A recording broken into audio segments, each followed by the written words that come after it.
Hey, what's up, Giants fans? Welcome to another episode of Giants Talk. I'm Cole Kuiper here with Giants insider Alex Pavlovic. We are coming to you after the final game of the season. Giants sweep the Rockies to end exactly 500. We'll talk about the season at large, what that final ending looked like, take a look around the wild card in the National League, and much, much more. Before we get started, Giants Talk is presented by Mancini Sleep World. At Mancini Sleep World, every mattress is backed by our Rest Easy promise of a 365-night comfort guarantee with the lowest prices and next-day delivery. Visit sleepworld.com. Alex, Mancini Sleep World is open 7 days a week. Come and visit your nearest store today or shop online anytime at sleepworld.com for the best in comfort and savings. I've got nothing but time, so you're going to be sleeping in. I will not. 2-year-old. I might just pop into Mancini's though every once in a while. Just, hey guys, happy October. So happy October. They're open 7 days a week, and they would love to see you, Alex. Giants Talk is also presented by UCSF Health, all-star care for every fan. UCSF Health is the official healthcare partner of the San Francisco Giants. All right, Alex, what to say about this team other than that they are perfectly average? So the Giants have been around since the 1800s. They had never finished 500 until 2022, and now they've done it again. They are perfectly average. I also think I don't know where your head was at this weekend. I kept thinking about how we've been like looking at this 3-game series for months. Like there's 3 wins at the end of the year. So just put yourself in position, and there's 3 wins. The Mets collapsed as expected. It took 83 wins to get into the playoff field in the National League. And I was watching this weekend and just could not help but think that if they win maybe even 1 game on that last homestand before the deadline, but like definitely if you like win one of those Mets games and you win that Tuesday night game against the Pirates or the Wednesday game, then you keep Tyler Rogers and you keep Camilo Doval and you go get some rando 5th starter who's going to give you innings down the stretch, and I think you make the playoffs. So that was it. It's a weird time because the crowds were really good this weekend, and they get a sweep, and there's Willie's 30th, and Logan had a great weekend, and all those things. And I just kept looking at this team, being like, man, it was right there for you, and you are healthy right now for the most part, and you could have made the postseason and had a short series and had Eric Miller and Landon Root maybe coming back. And just this is not breaking news to anybody, but just like a tremendous blown opportunity. 83 games to make the playoffs, 93 games to win the West, which with how this team showed spurts of like what they were possible at times in the year, couldn't have been out of the question too. So many games in 2025 with minimal run support or games where the bullpen lost it early on. I don't know. They were losing games in every single way. Yeah. It's hard to even pinpoint one series. Like you pointed out a game against the Mets or a game against the Cubs. But you could pick a week from any month in this series and point to a game they should have won. And that is what makes it so frustrating for me. I pinpoint the Pirates series at home. You should win You should win that series. In most of the season, I think they win that series. But to play the way they did in that series, and you and I did a emergency pod after the deadline, and we're like, I don't think Buster had any choice. Like that was you watch that, and you have to trade Rogers and Doval, and look, I think they did pretty well in the Rogers trade in particular. But just seeing where this ended up, and something we've kind of been talking about for the last couple of months, and seeing it end at 83 wins, I think somebody said this to me the other day. They're like, the Braves, one of the Giants, he's like, the Braves aren't going to do this again next year. And it was just a way of talking about like, there's these teams that are not going to, the Dodgers kind of had a bad year. The Diamondbacks had a year from hell. The Braves had a year from hell. Like the Mets, Steve Cohen will probably go and spend like $2 billion to make sure this doesn't happen again. Like there are no guarantees in any of this. And I know the Giants feel good about the core they have built. You just never, Matt Chapman was the only guy that really got hurt this year. So you just never know. And for me, that is going to be my main takeaway from this year, is just a real missed opportunity to sneak into the playoffs and then say, who the heck knows? Here's Logan Webb in game 1, and who knows? So, Yeah, that's where I end up after 162. I'm going to kind of take the more positive approach. Not that that's going to be a surprise to anyone, but I look at the core the team built, and I do feel genuinely excited to see how they can nibble away to improve what's there, but to see the 2026 version of these guys. Seeing Devers really start to turn it up. Seeing Adames. I mean, we haven't even talked to Adames hitting the 30 home run, breaking the 30 home run drought. Seeing those guys going on all cylinders, hopefully on opening day, I am jazzed. But let's talk Willy Adames. No, I'll just say you are correct to be. I mean, you've had a bummer of a summer, so I have had a bummer of a summer. You've been down. You're supposed to be the positive guy here, and no, you watch today and you see Willie and Devers and yeah, I mean, you see every time I look at the lineup with Bryce in the middle of those guys and thinking about what's ahead of him. There are a lot of reasons to be excited. I just think that my main takeaway from 25 will be like missed opportunity, even though it might not be the first thing that comes to mind. It's just like there's not going to be many years where it takes 83 wins to get him to the playoffs. Yeah, I guess for me, it'll be if they go a couple more years missing the playoffs, then 2025 starts to hurt a little more. Like if that was the glaring opportunity that was blown. But I just have to operate under the assumption that, next year's the one, because that's what I have to do to continue being a sports fan. If there's 2 more years of this, we're renaming this pod like Dub Talk 2.0 or something like that. We're going to be Valkyries Talk or something. Absolutely. Whatever it takes to get those views. But Willy Adames, we got ahead of ourselves here in September. We talked about how it was inevitable. All of a sudden, it got really uninevitable.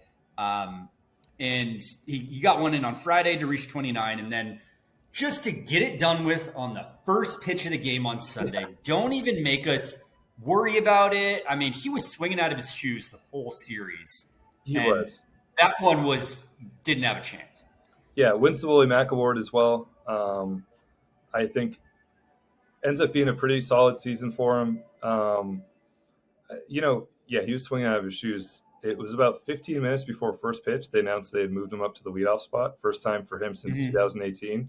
And I guess in the dugout, everyone was like, well, now he's going to do it. And he's like, I'm going up swinging at the first pitch. Like it was, they all just kind of called it. It's cool that it's Willie. I think he really had a journey this year from a lot of people being really annoyed in the first half to, I think he's going to, he's a beloved Giant right now. He's one of the most popular guys on the team now, I think. And there's no doubt he's a team leader. There's never been any doubt about that. Some of the stuff he does, I think I don't want to say would be a lot cooler because that's the wrong phrase, but like I feel like his leadership stuff, I think would get more credit if they were winning more games. But he kept a smile on his face throughout. I think a lot of guys were just really happy he was the guy that does it. I think it's going to be hilarious next year because like Devers hit 20 in 90 games as a Giant. Willie hit 30, even though he was like horrible for 2 months. Chapman missed 5 weeks, ended up in the 20s. Ramos has the power to do it. Eldridge has the power to do it. So it might be one of these weird things where we're looking back and there's like 2 or 3 guys every year for a few years who chased 30, and we're like, how did they go 21 seasons without? But I mean, you look around, and we talked about this, I think, during spring training, but the fact that no other team has like gone a few years without a guy doing it. How did they go this long? Next year's bold predictions are going to be wacky because you're right. So it wouldn't be that bold of a prediction to say 4 guys do it. My bold prediction is Cole Kuiper is going to predict 5 guys hit 30 homers. Oh, that milk toast prediction, Alex. It's going to be, there you go. You can write that one down right now.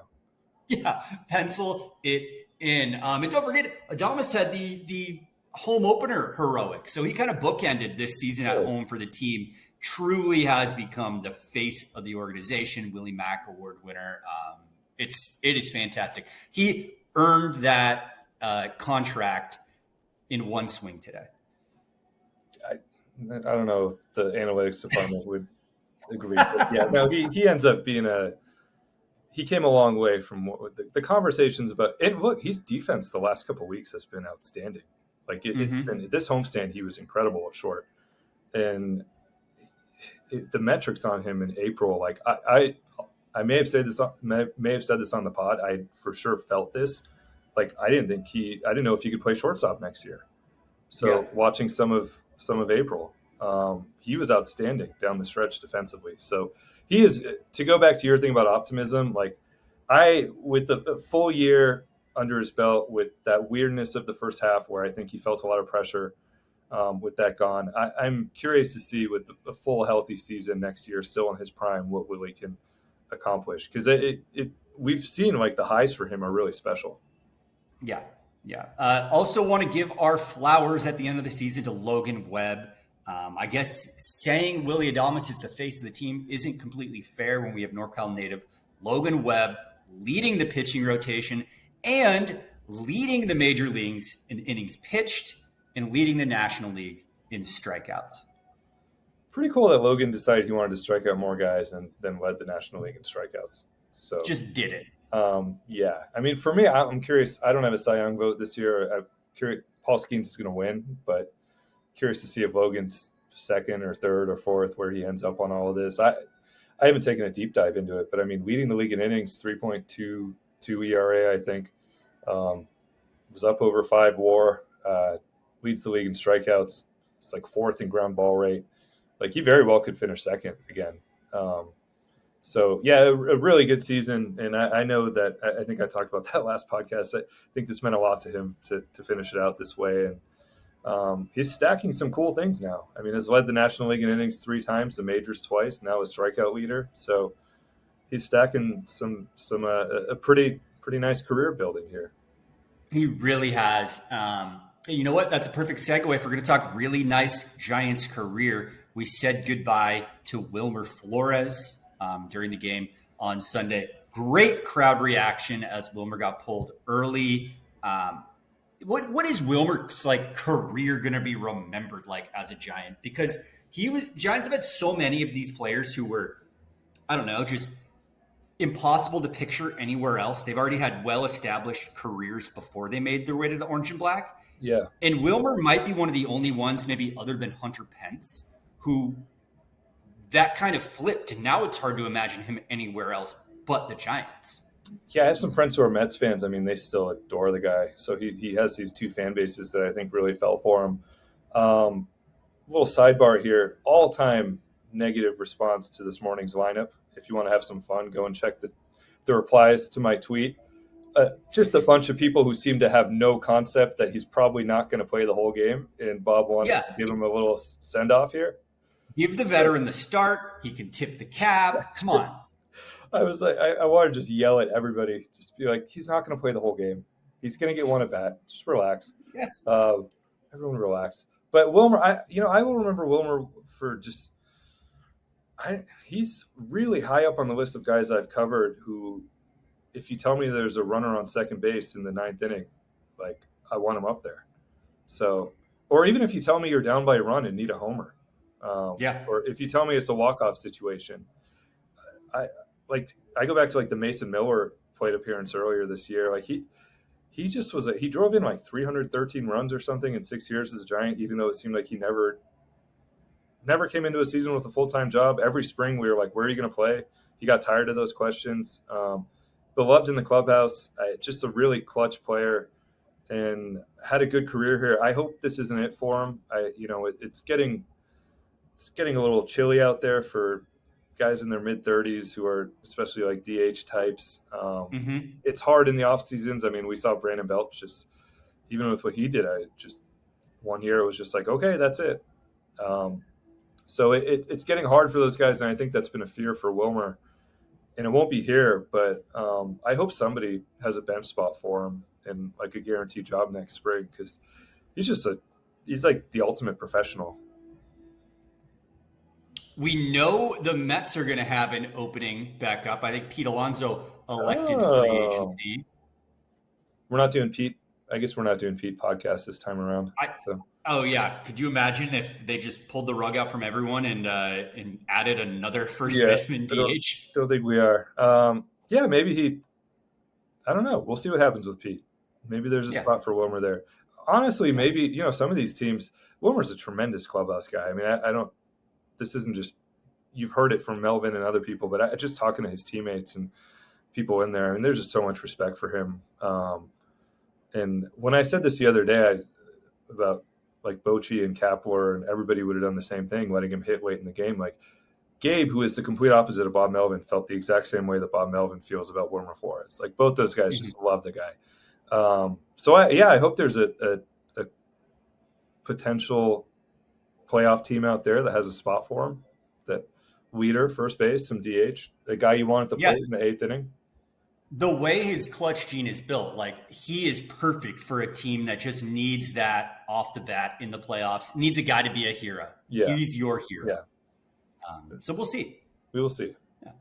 You've covered a lot of Wilmer Flores. Would you have a favorite Wilmer Flores memory? I feel bad because my go-to Wilmer Flores memory is him striking out on a check swing in the playoffs. It's not fair to him. It's just what comes to mind because of all the, we have such high clutch expectations from Wilmer Flores that here we are thinking he's guaranteed if he gets another pitch to send it out. It is, unfortunately, I think the first at bat that's going to come to mind for me. Yes. Beyond that, I think what will come to mind is just all the times he was at the plate when they won a game. Just he's the guy you wanted up there the last few seasons. Yeah. All right. Moving on. Bryce Eldridge wrapped up his first 2 weeks in the big leagues, having a short stint here to end the 2025 season. What do we think coming out of this? He didn't come out guns blazing. He didn't come out just ripping home runs. He was making solid contact. He didn't look that overwhelmed at the plate. But when it's all said and done, do you think they wish that spot hadn't opened up and he was able to continue his development in AAA? No, I think this was good for him. I talked to him after today's game. I mean, he just was really grateful to get the 2 weeks here and said it meant a lot. And look, I mean, the overall numbers, I mean, he goes 3 for 28, struck out 13 times. He did draw 7 walks, so the on-base percentage is .297, which is not what he wants, but I think we did see some walks. And then the thing with him, like, I was looking this up during the game today. He's had 2 weeks, obviously, but if he qualified for Baseball Savant leaderboards, he would lead the league in hard hit percentage and average exit velocity. And so this is kind of what you could expect. Like a dude who has a pretty good idea at the plate, is going to strike out a lot and hits the crap out of the ball. And, unfortunately for him, some of the ballpark stuff didn't match up for him to get that first home run, but I think this was good for him. I think it was totally fine. I thought he looked pretty solid at first base. You saw Chapman make that throw the other night, and he was saying afterwards, like, it's kind of nice to look over there and see this 6'7" guy just ready to stretch for it. So I think it was really good for him. It did open the window, I guess, if they want to do something else and just delay him 2-3 weeks at the start of next year to just maybe point at the strikeouts. But honestly, I would just let it rip and just put him in there. Maybe doesn't need to be hitting 5th from the start of the season, but I'd just let it go and just let's see where this goes. He's going to strike out a lot for his first couple of years in the big leagues, but the power is there, and I just thought he had a really good idea at the plate the last couple of weeks. Yeah. Worth mentioning, this isn't a true accolade, just a curiosity for baseball's sake. I'm sure if you're listening, you probably know this, but Rafael Devers took home the very rare feat of a 163-game season after Sunday's game against the Rockies, having played a bonus game with the Red Sox before coming over here to the National League. So that's pretty cool. It's rare enough that a guy goes every game of the season, but going every game +1, awesome. First time since 2008 in the big leagues. First time as a Giant since 1962 that anyone's done that. Yeah, he played every day. The Red Sox were 1 game ahead of the Giants at the time of that trade. So pretty cool. It's something he wanted to do. He ends up with 35 homers for the year, 20 as a Giant in 90 games. Ends up with good numbers, even though there were some slow stretches there at the beginning. So he's another guy. A full year of Rafi Devers is going to be, honestly, a full year of him. Like, he should put up offensive numbers that we haven't seen around here since Bonds. So yeah. I think this is a guy who can fort with 40 homers. The Giants don't do that. Yeah.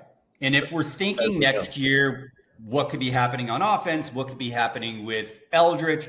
I think the big lingering 2026 question involves who's going to be on the railing in the manager position. Yes. Bob Melvin got his contract extended by Buster Posey earlier this year, but I saw a post by local beat writer Alex Pavlovic that there was a big meeting happening. So Bob was asked after this game. He said he has not gotten any assurances recently that option is still. I mean, it was picked up, so they're on the hook no matter what. But that he will be back with it. I asked him if he planned to talk to Buster today, and he said he planned to talk to somebody on Monday. I will just say the vibes in the clubhouse afterwards. And you know what? Honestly, people might be listening to this by the time something has been announced one way or another. The vibes in the clubhouse afterwards made me think a change is coming. It felt morose. Not even morose as much as like there was a bit of talking about all this in the past tense. And interesting. I know, I guess I got to speak very carefully. The people I've talked to have legitimately not heard anything. I think this decision has not been passed down to anybody, but it certainly will not. If Bob does not know, Sunday night will not be a comfortable night for him. I don't think, because it did not. He did not look like somebody who felt sure that he would be back, and I think guys were talking in that way as well. So we'll see what they do. This is ultimately up to Buster. It's his call, but definitely a lot has changed in the last few months, and the odds on July 1st or whenever it was that they picked up the option that this would be a conversation were really low. Like they were pretty forceful. Like Buster was pretty forceful. I have been watching him for a few months, and I felt this was the right move and he's the right guy for next year. And just a lot has happened since then. I think it's going to be here on Sunday afternoon at 4:00. The vibes in there did not seem to indicate continuity. But we'll see where it goes with this. Yep. Giants Talk will be waiting on emergency podcast watch if anything happens. But emergency pod if something happens. It does. It seems like the kind of season based on expectations, based on the roster that was put together, where this seems like a bad way of putting it, but that someone has to fall on the sword. So a head has to roll, and that is the logical one. And I will say, if it is that, I mean, we'll have a lot to say. This is the third straight year we're even having this discussion. So not a good sign. It's not a good sign. It's not a good look. And you can place it on one person all you want, but ultimately this is 3 straight years that you have had this discussion at the end of the year about your manager or your president of baseball operations. And that is an organizational failure. Yeah. So, all right. Much more to discuss, whether it is on our next scheduled episode or it is an emergency podcast. We will be just as surprised to find out as you, but we'll be here to break it down. Alex, I want to talk National League playoffs and I guess just overall Major League Baseball playoffs before we sign off today to end this season. But first, Giants Talk is presented by UCSF Health. All-star care for every fan. UCSF Health is the official healthcare partner of the San Francisco Giants. Giants Talk is presented by Mancini Sleep World. At Mancini Sleep World, every mattress is backed by our Rest Easy promise of a 365-night comfort guarantee with the lowest prices and next-day delivery. Visit sleepworld.com. Okay, Alex, looking around the 2025 playoff scene, do you want to announce to our listeners, who this is new to us, but by the time they hear it, old news, who the final team is, third wildcard team? I thought you were going to have me go through the whole field, and I was going to be like, to be honest, I've been in the clubhouse for the last hour and also occasionally checking my fantasy football team, so I have no idea what's happening. No, I know the Reds made it. Good for them, man. With the Mets, just like I was just looking at this tweet.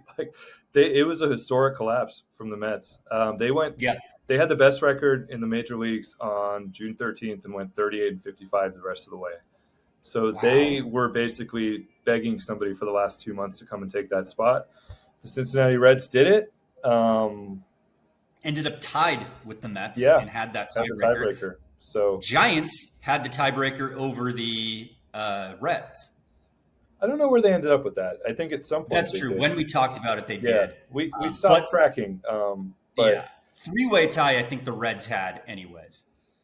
Yeah, I mean, I started the pod with all the disappointment of not making it, but good for the Reds. They somebody had to do it, and they were the team that got to the right number. I have to imagine that is one of the lowest records to make the playoffs ever, if not the lowest record to make the playoffs ever. But they're going to face off against the Dodgers on Tuesday night as part of the first round of the wild card. Dodgers kind of owned them this season, 1-5 against LA. So we'll see if they can step up and do what all the Giants fans are hoping for right out of the gate. Yeah, I haven't gone through this much of it yet. My general sense on the National League is I think if the Dodgers are smart enough to, I'm going to say that if they Bumgarner it with their starting staff, if they take Tyler Glasnow and Emmett Sheehan, even Clayton Kershaw, and say you guys are doing whatever for the next month, we're getting some bullpen appearances out of you. Hell, even Ohtani gets some bullpen appearances out of you. I think they're going to win the World Series again. If they don't do that, I could see them losing in the first round. If they think Tanner Scott and Blake Trinan and these guys that we saw a couple weeks ago are still their dudes in the late innings, I think it's going to be a disaster. Well, I would also like to point out we've talked a lot about how starting pitchers are such creatures of habit, need to be in their element. Yeah. And just these guys it's an insane rotation, but it isn't that simple. I mean, a lot of veterans in there, but it isn't 100% that simple as just moving to the bullpen. So there is a little wiggle room, but when you put it that way, it does seem like such an easy, logical decision to repurpose their starting rotation and put those weapons in the late innings. I think when you look at the way their starters pitched the last couple of months, Ohtani and Snell and Yamamoto and Glasnow and Kershaw and Sheehan, they have more than enough pitching to win the World Series. I'm just curious how they actually Kershaw is the one guy who, and I don't think he's going to be on the wild card roster, but he's not. Yeah, he's the one guy who could just kind of be like, do whatever, man. I'm done. But Glasnow has a long-term deal. I know he's always been a little fragile. All these guys are signed long-term. They've made their money a little bit. Blake Snell does not strike me as I will pitch the ninth inning for you in a game 5 if we need it type of guy. Yeah. But no, I don't see it at all. Yes. But if he wants to, I think they'll win the World Series again. Yeah. But right. it's going to be fascinating to me. Otherwise, I guess I would pick probably, who would you pick? I think I'd pick the Phillies in the National League otherwise. Phillies in the NL overall, I think, is my pick. I also think they have the best chance to beat the Dodgers. But I'm really looking at the AL this year for the teams I want to actually root for. Okay. We will unveil maybe Thursday the official Cole Kuiper rooting for rankings. Yeah. Yeah. So, I put together. Do you have it now? I mean, I didn't put together a definitive, this is the one team, but I would say the 3 teams I would recommend Giants fans take a look at least would be the Mariners, Guardians, and Reds. Reds, just because of their super low win total, it's easy to kind of squint and be like, wow, that could have been us. Maybe for some of you that's twisting the knife further, but for me, it's a little easier to live vicariously through that team compared to a team that won, 95 games. But then over in the AL, Guardians have a great repertoire of Giants, mostly Stephen Vogt at this point. Kai Correa is there as well, and I think Jacob Junis is there. Craig Albernaz is there. Alyssa Akin is there. So if you're really trying to go with who are the beloved former Giants, I think the Guardians are the team for you. Plus, an all-time comeback story this year. They were 15.5 back in July and came back with the biggest comeback to win a division in baseball history. So you can't go wrong rooting for the Guardians. And then the Mariners. We kind of touched on the Mariners earlier. But underdog team led by a just monster catcher. Shades of the Giants World Series years You can't go wrong keeping an eye on them. All right. I like it. Yeah, I think Guardians are we'll see where this all goes with the manager search, but Stephen Vogt doing what he just did that stings. That definitely stings. Yeah. Yes. So, yeah. Yeah. Anyway. There's obviously the teams I would recommend you root against. Big part of being a playoff fan for the Giants is actively rooting against the Dodgers. You know that. Where do you stand on the Padres, Alex? Is that a actively root against? No, I actually, I think I've said this many times here. I appreciate how much they go for it, and I wish more teams did that. I honestly wish the Giants did that more often, and I think in a weird way, I think it would be good for the Giants if the Padres were to have a deep run here or even win the World Series, because I think they kind of hang on the Dodger thing sometimes and just go like, that's a juggernaut. Like, what are you going to do? They have $100 billion to spend. But the Padres don't. They just go for it, and they just are aggressive year after year. Yeah, a little bit, but they trade prospects and they sign guys, and Xander Bogaerts was a terrible deal, but they did it anyway, and they extended Tatis, and they went and got Machado, and they did it this trade deadline. You can go back to first half podcast. Like, Giants were right there with the Padres.